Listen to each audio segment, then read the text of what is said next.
6de segment van die vrug van die Gees is goedhartigheid, of soos die 2020 vertaling lui, goedheid.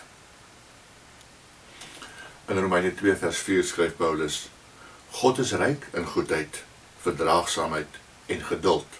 Sê dit vir jou niks nie? Besef jy nie dat God jou deur sy goedheid tot bekering wil lei nie? In vandag se samelewing kom 'n mens nie so maklik goedhartigheid teen nie. Dikwels is mense gaaf, maar goedhartigheid is nie noodwendig dieselfde as gaaf nie. Gaaf word met die Engelse woord nice vertaal.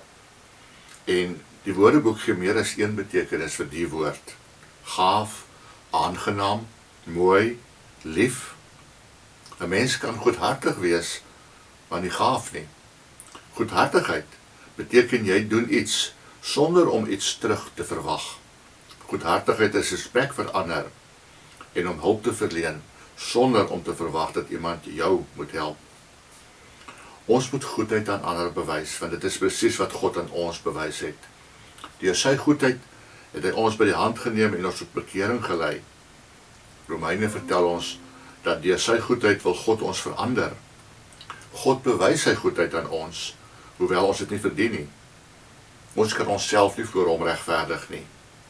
Nie deur boetedoening nie, nie deur ons gedrag, of deur ons offers nie.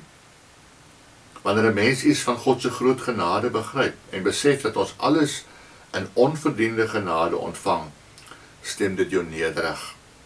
En wanneer 'n mens waarlik besef dat ons alles wat goed is van die Skepper van die heelal ontvang, moet ons daarna streef om tot sy eer te leef en om sy vriendelikheid en goedheid te bewys aan diegene met wie ons in aanraking kom. Die beste voorbeeld van goedheid of goedhartigheid is mos maar ons Here Jesus. Daar is geen boosheid in hom nie, geen slegte bedoelings nie. Hy het homself kom opoffer om sy naaste te dien. Petrus beskryf dit so mooi aan Cornelius, wie Jesus is in Handelinge 10 vers 38.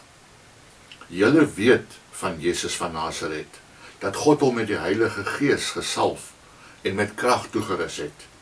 Hy het rondgegaan, oral goeie werke gedoen, en almal gesond gemaak wat in die mag van die duiwel was, want God was by hom.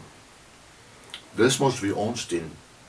En dit is dieselfde Gees wat na Pinkster in ons werk, en ons met krag toerus, en ons in staat stel om goeie werke te doen, wat God sal verheerlik. Dit was toch Jesus se opdrag aan ons in Matteus 5 vers 16. Laat julle lig so voor die mense skyn, dat hulle julle goeie werke kan sien, en julle Vader wat in die hemel is, verheerlik. Kom ons bid saam. Dankie Hemelse Vader, dat deur u goedheid u my tot bekering gelei het, en dat ek in 'n verhouding met u kan staan. Help my om u goedheid uit te straal, en so mense nader aan u te bring. Amen.